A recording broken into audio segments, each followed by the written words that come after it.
Sabemos que la ciencia ficción siempre inspiró escenarios posibles en circunstancias probables que en ocasiones se cumplieron y se superaron. Todos conocemos el caso del escritor Julio Verne, un visionario que en su época relató eventos que sucedieron 100 años después de lo que en su época fueron novelas.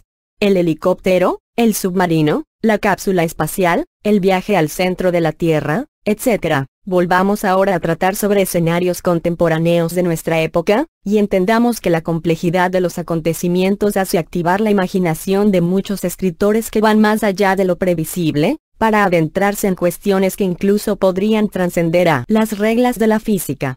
No olvidemos que en ese artículo, vamos a tratar casos de ficción procedentes de escritores prolíficos contemporáneos.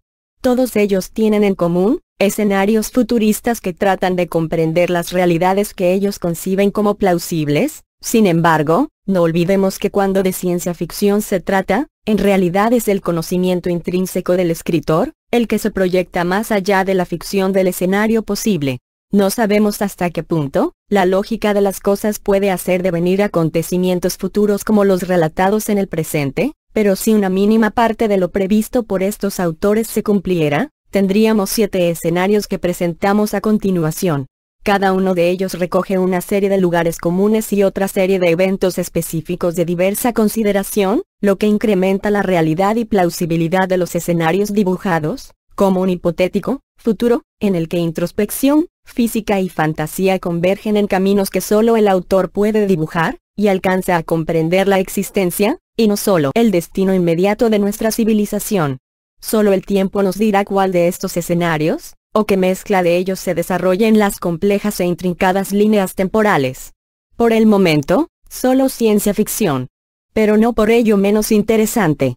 Aunque la mayoría de los escenarios procedentes de la ciencia ficción presentan visiones pesimistas de nuestro futuro, desastres medioambientales, conflictos bélicos, etc.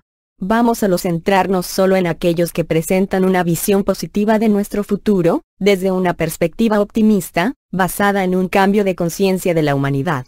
Dejamos para la industria cinematográfica el desarrollo de los escenarios futuristas bélicos y en general pesimistas, ya que consideramos que no encajan en nuestra línea de publicación. A ellos remitimos para los que resuenen con ese pesimismo. Así que aquí afrontaremos los escenarios positivos posibles. Antes de comenzar la exposición, comentaremos que los escenarios que expondremos no son excluyentes entre sí, sino complementarios y en gran medida, todo depende de nuestras decisiones, nuestra capacidad de adaptación al entorno y nuestra voluntad activa de cambio en un contexto que implica muchas realidades supersimétricas, alternativas pero no incompatibles. 1. El escenario del mantenimiento del status quo. Para algunos autores, hemos llegado a la cima de nuestro avance.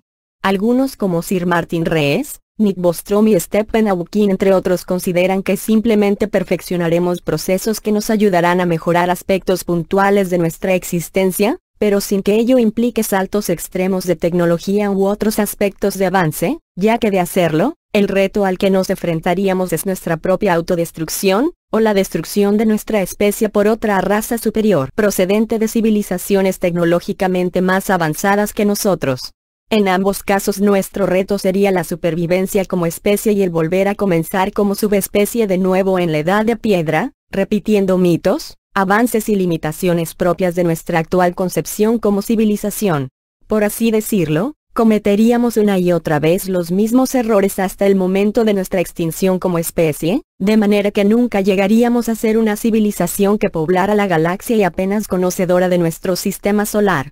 En concreto, fue el científico y político Francis Fukuyama quien escribió en 1992 que el actual grado de desarrollo de nuestra civilización sería el final de nuestra historia con el advenimiento del llamado New World Order, o Nuevo Orden Mundial, el cual traería un período de falsa paz orientada hacia la autodestrucción. En otra línea de eventos dentro de esta clasificación de escenarios posibles, tendríamos que mencionar, sin duda Bill Howe, cofundador de la empresa Sun Microsystems, que igualmente habla de un futuro en el que la cibernética, la nanotecnología y la robótica suplirán las capacidades inteligentes del ser humano, hasta el punto de su final desplazamiento extintivo. Esta dejadez existencial provocada por la tecnología, relegará al ser humano a un estadio meramente contemplativo de la realidad, antes de su desaparición. Para evitar este escenario, el ser humano debería reservarse una serie de tareas necesarias para su supervivencia como especie en el que los nenodesarrollos y ciberdesarrollos no puedan intervenir. Dicho de otra forma, el reto es no excederse en la delegación de los desarrollos tecnológicos que realizamos, no sea que prescindan en algún momento de nuestra existencia. 2. Escenario segundo, una tierra verde y brillante en un contexto de integración con la naturaleza. Lejos de entender un futuro que esquilme el planeta y los recursos, el ser humano ha comprendido que también puede utilizar la ciencia y la tecnología para buscar un entorno verde y purificador de la naturaleza, respetando su entorno e integrándose en él. En este caso, el escenario futuro es un paraíso en el que ciencia, tecnología y naturaleza forman parte de un todo. El ser humano ha aprendido a respetar e integrarse en ese entorno, generando bienestar medioambiental y respeto de estructuras naturales integradas en su evolución tecnológica. Ambas cosas avanzan en la misma dirección: a mayor avance tecnológico, mayor generación de bienestar en y con la naturaleza. Por tanto, existiría una conexión del ser humano con su entorno. La Tierra y el ser humano se reconcilian en una sinergia que implicaría una simbiosis casi perfecta. Para lograr este objetivo, sería imprescindible que el ser humano desarrolle las energías libres, y modelos que erradicaran la pobreza, expresando una voluntad conjunta de llegar a decisiones armónicas para gestionar la abundancia y marcos de referencia integrales en todos los campos del conocimiento humano. Este es el modelo presentado por Bruce Sterling, entre muchos otros. En dicho modelo, se presenta una conexión entre la naturaleza y el ser humano sin renunciar a los avances, pero con una tecnología extensible a toda la población del planeta. En este modelo armónico el ser humano puede incluso reingenierizarse y mejorarse genéticamente, e incluso luchar con las amenazas externas del espacio desviando órbitas de asteroides e incluso canalizando las tormentas solares y terraformar planetas áridos para extender su civilización de forma integrada por el sistema solar. 3. Escenario tercero, cuidados por robots que garanticen nuestra armonía y nuestro bienestar. Objetivamente, pensamos que la proliferación de esos robots y maquinarias, tal y como ya expusimos en el escenario primero, continuarán sofisticándose hasta el punto de generar nuestra propia autodestrucción en un evento destructivo entre seres humanos o máquinas, etc. Sin embargo, no es necesariamente así. También somos capaces de desarrollar máquinas que solo sean capaces de atender nuestras necesidades y cuidados básicos y que únicamente sean benévolas con nosotros, sin que tengan capacidad de causarnos agresión, sino únicamente bienestar. De hecho, cabe la posibilidad de que seamos capaces incluso de diseñar máquinas de inteligencia artificial que garanticen nuestra sociedad armónica, e incluso eviten los conflictos. Richard Brautigan o Asimov son claros exponentes de esta hipótesis futurista en la que el desenlace es una interacción simbiótica entre el ser humano y la inteligencia artificial. 4. Escenario cuarto, llegar hasta los confines del universo. Como especie no hay nada que nos motive más que descubrir, aprender y salir de nuestras propias fronteras hacia otras fronteras, colonizar otros planetas, descubrir otros sistemas solares y habitarlos, y profundizar en los sistemas, galaxias y el universo mismo. Vinculamos esa misma esencia a nuestra existencia y a nuestra propia capacidad de superación. Por lógico que nos pueda parecer, también nos parece lejano, sin embargo, implica serios cambios en nuestra estructura biológica, social, filosófica y de valores. Hay que cambiar aspectos como la integración con otros entornos, culturas y el respeto a nuestra propia especie. Como resultado, avances tecnológicos basados en viajes, implicarán excedentes de imaginación basados en el ingenio de generaciones de visionarios y científicos que den forma a nuevas formulaciones que superen los actuales principios de la física, y demostraciones extraordinarias de avance, de generación en generación, aunque también es posible el contacto con una civilización mucho más avanzada que nosotros que nos enseñe a modificar muchos de los viejos paradigmas que nuestra civilización arrastra. Todo ello combinado con un despertar de conciencia o un evento extintivo de grandes proporciones en el que las generaciones supervivientes cambien muchos de los paradigmas sobre los que nuestra sociedad actual se construye. Von Neumann, Asimov, George Lucas, son solo algunos ejemplos de visionarios que apuestan por este futuro en el que la humanidad se expandirá por el universo. 5. Escenario quinto, nuestra expansión en el espacio interior, no en el espacio exterior. La generación de Matrix computacional. De forma alternativa a la colonización del espacio, también podemos volvernos modelos supercomputacionales capaces de atravesar las dimensiones interiores de las capas de la Matrix. Podemos generar subcapas o matrices internas de forma infinita hasta llegar a interiorizar nuestros pensamientos y convertirlos en realidades.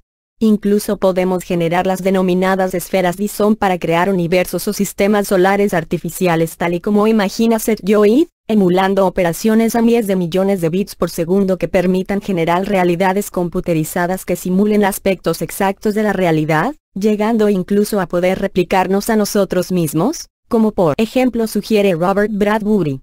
Incluso podríamos generar un sistema computerizado desde nuestro propio sistema nervioso central, capaz de generar con el pensamiento millones de paquetes de datos materializando estructuras interconectadas en realidades paralelas. 6. Escenario sexto, la utopía materialista del no sufrimiento. Para los autores más materialistas, la cuestión se dirime en la inexistencia de vida tras la vida, así que si se suprimieran las religiones se suprimiría el sufrimiento, al dejar de proyectar un estado ideal de existencia tras la vida. Según estos autores, un futuro hipotético probable, sería concentrar los avances tecnológicos y científicos existentes en evitar los pensamientos y emociones negativas, y mantener al ser humano en una situación de limbo virtual, que le permita disfrutar ilimitadamente de la materia en un contexto universal de caos con el que simplemente no interactúa. Una especie de cielo virtual en la Tierra. Para ello todo el conocimiento científico y tecnológico se pondría al servicio de la satisfacción de esa proyección virtual. Esta sería la visión del filósofo británico David Pearce, que lo denomina como el hedonismo imperativo o el imperativo hedonista, e implica la eliminación de todo el sufrimiento, el dolor y las emociones negativas, para generar un estado de continuo placer, maximizando las sensaciones psicológicas y físicas, desde la percepción inducida. Ello supone una inducción externa de estas percepciones, utilizando toda la ciencia y tecnología del materialismo, para conseguir este efecto anestesia en un contexto hostil. Evidentemente las visiones del imperativo hedonista son ultramaterialistas, ya que niegan la espiritualidad del ser humano y por tanto, se centran en el materialismo más empirista o ultramaterialismo. 7. El escenario séptimo, la trascendencia cosmológica. Las tendencias más avanzadas de la ciencia convergen con los escenarios de la conciencia reconciliando al ser humano con su energía interior y su espiritualidad. En este escenario, el ser humano llega a tomar conciencia en vida de su trascendencia como ser, y concilia su espíritu con las manifestaciones externas, materia. Cuando el conocimiento se vuelve integral dentro del ser, éste descubre que desde su dimensión de la conciencia puede comprender e integrarse con las leyes cosmológicas y de la física cuántica de forma introspectiva. En este escenario, el ser humano evoluciona a un estado trascendente en el que la energía puede modificar la materia, y de esa forma puede cambiar todos los parámetros del espacio-tiempo, llegando a trascender los estados de la materia y a establecer comunicación con otras entidades del cosmos. Tal es el caso de la visión de John Smart, que integra la inteligencia en la conciencia y no en la simple visión del cerebro. La mente está integrada con la conciencia y desde la mente se modifica la materia. A medida que el ser humano genera capacidades que lleva implícitas en su ADN, avanza requiriendo menos materia, menos desgaste de energía y mayor eficiencia en la gestión de su energía. Por así decirlo, cada vez se vuelve más espiritual dentro del contexto material al que llega a trascender. De esa forma desarrolla tecnologías basadas en la conciencia que le permiten suplir las tecnologías materiales. Otra modalidad de este escenario es el propuesto por Robert Lanza y James Gardner. En esta teoría parten de la idea del biocentrismo, basada en la lógica de un universo que pasa de la inmadurez a la madurez de conciencia. Todo evoluciona hasta llegar a la máxima inteligencia, que implica la conexión total del ser biológico con el universo inteligente. Por así decirlo, todas las inteligencias del cosmos están en continua evolución al igual que un organismo vivo. Las células de una parte no se comunican con las células de otra parte pero forman un sistema que en un momento dado permite definir al organismo viviente. En esta evolución, hay un punto en el que el organismo viviente toma conciencia de sí mismo, como un conjunto completo de partes integradas en un todo, y cada célula de ese organismo vivo integra toda la información necesaria para el reconocimiento de ese ser. En ese estado se producen las reglas del entrelazamiento cuántico, y la lógica avanzada de los estados de conciencia, permiten a unos seres la comunicación inteligente con otros, al igual que las células cumplen su función y actúan de forma especializada pero eficiente. En un punto la información se transacciona a tal velocidad que la comunicación inteligente convierte en el código de paquetes de datos que genera el ADN del universo mismo, como si el universo mismo, pasar de ser un bebé a un ser adulto y consciente, y fuera ganando en conciencia y sabiduría. Este es el escenario futurista más avanzado de todos los analizados, ya que combina los estados de trascendencia cuántica con la metafísica, la lógica biológica y la física cuántica. A medida que las entidades biológicas ganan en conciencia, las células más jóvenes emergen y sustituyen los lugares, reemplazan a los tejidos más ancianos que ceden su conocimiento como si fuera un ADN universal. De esta forma en el universo, las civilizaciones más avanzadas se posicionan en los centros geográficos más especializados y complejos y más próximos a los eventos cuánticos importantes, mientras que las civilizaciones bebé se ubican más en la periferia o en brazos periféricos del sistema. Algo parecido a lo que sucede en un organismo vivo, las células más especializadas y complejas, las neuronas, se ubican en redes neuronales y gestionan el sistema nervioso, mientras que otras más simples forman los tejidos como el epitelial, etc. Así, a medida que una civilización cobra conciencia e inteligencia va liberando ese conocimiento y haciéndolo propio, y heredando ese ADN por especialización hasta llegar a convertirse en la más avanzada y tomar conciencia integral de todo el sistema. Tu voto, Rate des Saredes, me gusta, publicado en Tecnología. Dejar un comentario. Exoplanetas, HD 40307 noviembre 12 publicado por Bloguero Compulsivo. Descubre nueva supertierra. Un equipo internacional de astrónomos han hallado una supertierra, denominación que reciben los planetas más grandes que el nuestro, que puede ser adecuado para albergar vida debido a su clima. Este planeta orbita alrededor de una estrella y forma parte de un sistema formado por 6 planetas. El autor principal del trabajo, Mikko Tuomi, ha señalado que, en un principio se creía que el sistema tenía 3 planetas en órbitas muy cercanas a la estrella y que podrían contener agua líquida. Fue estudiando estos cuerpos cuando se ha descubierto que había más planetas candidatos a albergar vida en el mismo sistema. Hemos sido pioneros en nuevas técnicas de análisis de datos, incluyendo el uso de la longitud de onda como filtro para reducir la influencia de la actividad en la señal de la estrella. Esto incrementó significativamente la sensibilidad y permitió revelar los 3 nuevos planetas alrededor del Sol conocido como HD 40307, ha explicado Tuomi. Para los investigadores, de los 3 nuevos planetas encontrados, el de mayor interés es el que tiene la órbita más externa a la estrella. Tiene una masa 7 veces mayor que la de la Tierra y su órbita está a una distancia similar a la órbita de la Tierra alrededor del Sol, por lo que recibe una cantidad similar de energía y, por tanto, tiene posibilidades de ser habitable. Además, los astrónomos han indicado que se baraja que en la supertierra haya agua líquida y que tenga una atmósfera estable para soportar la vida. Del mismo modo, han apuntado que es probable que el planeta gire sobre su propio eje a medida que orbita alrededor de la estrella, creando un efecto diurno y nocturno del planeta. ¿No hay forma mejor de crear un entorno similar a la Tierra?, ha señalado Tuomi. Aunque a principios de este año la nave espacial Kepler ha encontrado un planeta con una órbita similar, del que ya os informé en este blog, los autores del trabajo, publicado en Astronomy Astrophysics, han señalado que este, llamado Kepler 22d, se encuentra a 600 años luz de la Tierra, mientras que la nueva supertierra, conocida como HD 40307 gramos, está mucho más cercana, concretamente a 42 años luz de la Tierra. Descubrimientos como este son realmente emocionantes, y estos sistemas serán blancos naturales para la próxima generación de grandes telescopios, tanto en Tierra como en espacio, ha concluido Tuomi. Tu voto, Rate des Saredes, me gusta, publicado en Descubrimiento, Tierra. Dejar un comentario. El mago Merlin noviembre 12 publicado por Bloguero Compulsivo. Merlin, el mago de los dioses, desde la Edad Media a la actualidad, el aura del mago Merlin ha entusiasmado a todo tipo de público por su poder de atracción, misterio y por su encanto genuino que ha persistido en el tiempo. La historia de Merlin está repleta de misterios y como su vida está relatada principalmente por obras literarias, o de poco valor histórico, se hace difícil señalar la fecha exacta de su nacimiento. Según algunas leyendas, Merlín fue engendrado por el demonio, Incubo, Asmodeo, un espíritu corrompido que se unió ilícitamente a una monja. En algunas obras la madre de Merlín no es una monja, sino la célibe hija de un rey menor de Gales del Sur. Otras versiones menos truculentas sugieren que Merlín fue concebido por su madre sin ninguna intervención masculina. Finalmente, otros creen que lo engendró la fuerza mágica de la antigüedad. Por otro lado, una versión más apegada a la historia dice que Merlin o Myrddin Emrys en galés, fue hijo bastardo de uno de los reyes de Britania, Aurelius Ambrosius, hermano mayor del Terpendragón.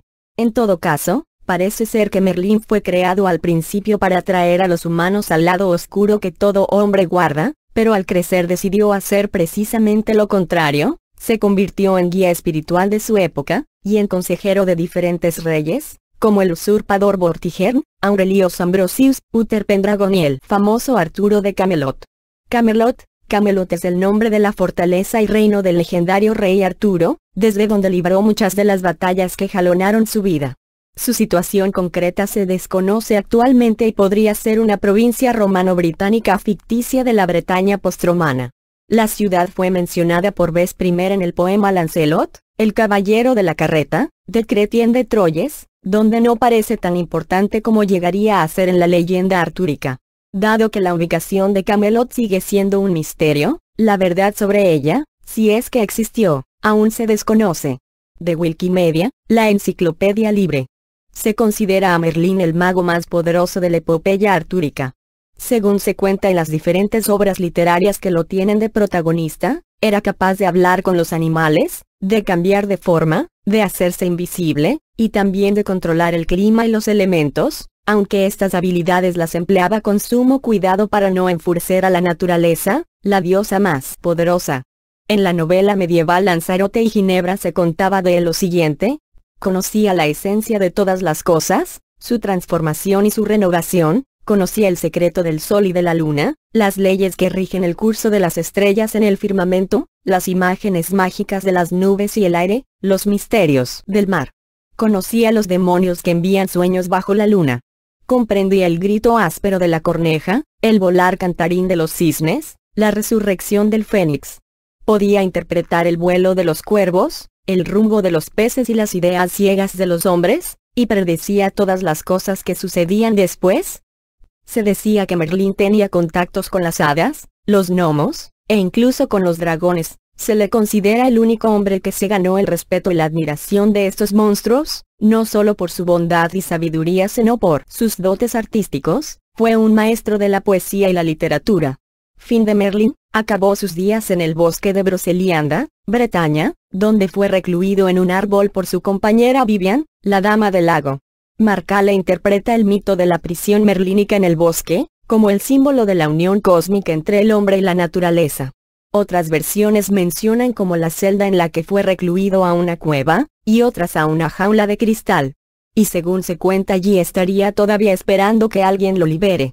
Cuando Merlín era bastante anciano, conoció a una joven muy hermosa, llamada Vivian, o Nimue o Nivian o Nimiana.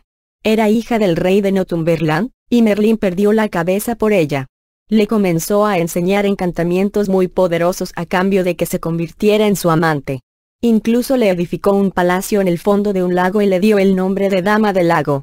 Con el tiempo la joven Nimue empezó a temerle puesto que era hijo de un demonio, y le preguntó el hechizo para atrapar a un hombre.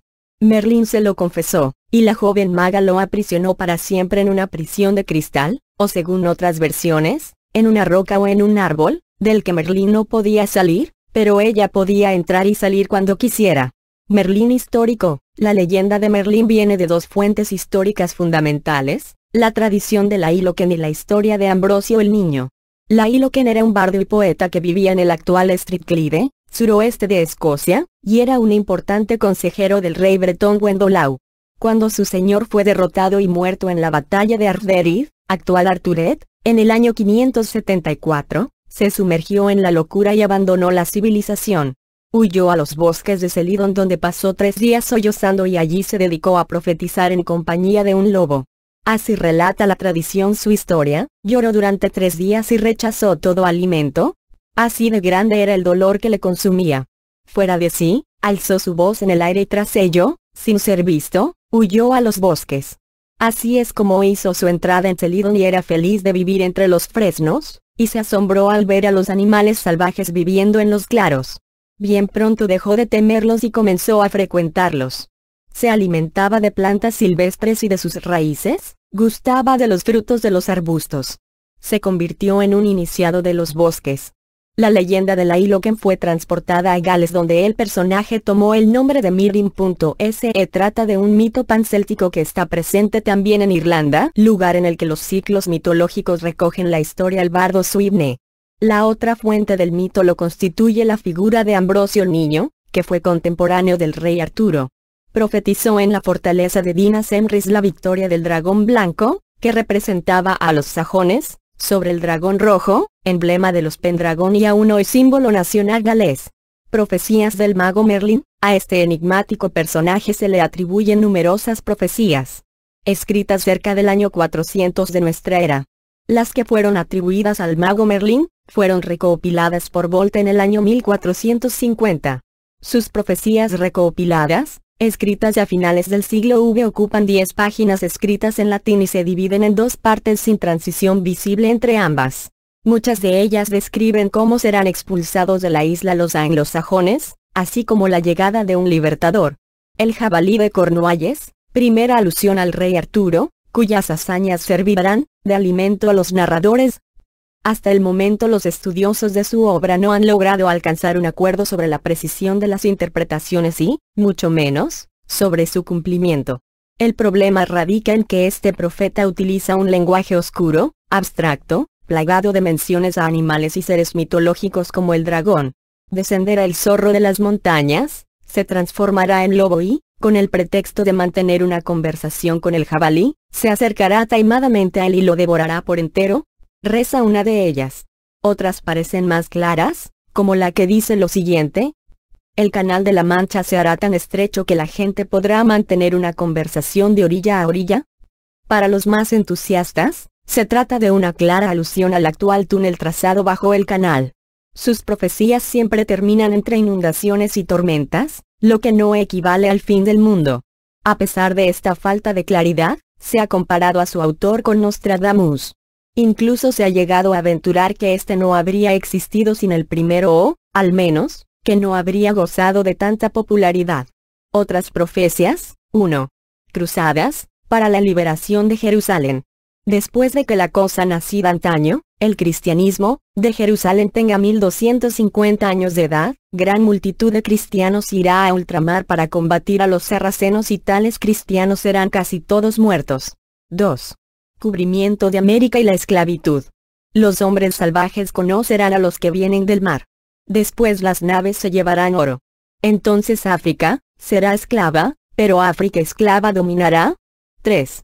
Revolución Francesa.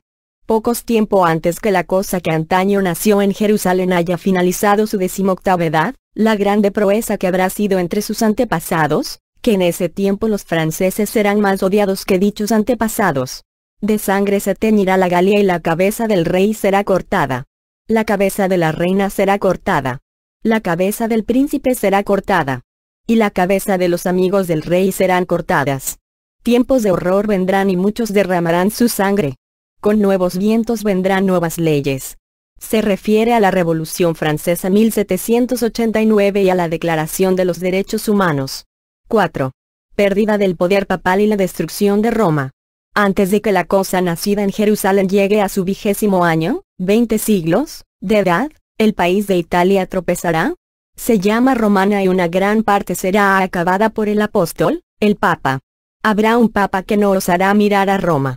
Una cosa semejante que los romanos saben entre otras, que antes de que ese Papa cambie de siglo, hará sufrir a nuestro Señor tal vergüenza que no se podrá aparejar.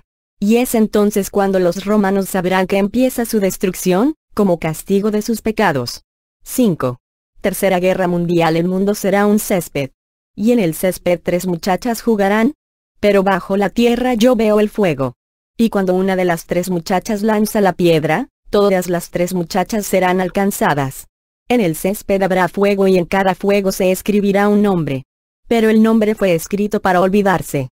Cuando la Madre del Señor aparezca en varios sitios y cuando el apóstol tenga 2 nombres, Será el momento de prepararse, pues la sexta hora estará próxima. Las 3 muchachas serían 3 países capaces de jugar con el mundo, es decir, muy poderosos. Por otra parte, en los últimos años ha habido apariciones marianas y el Papa actual, el apóstol, tiene 2 nombres.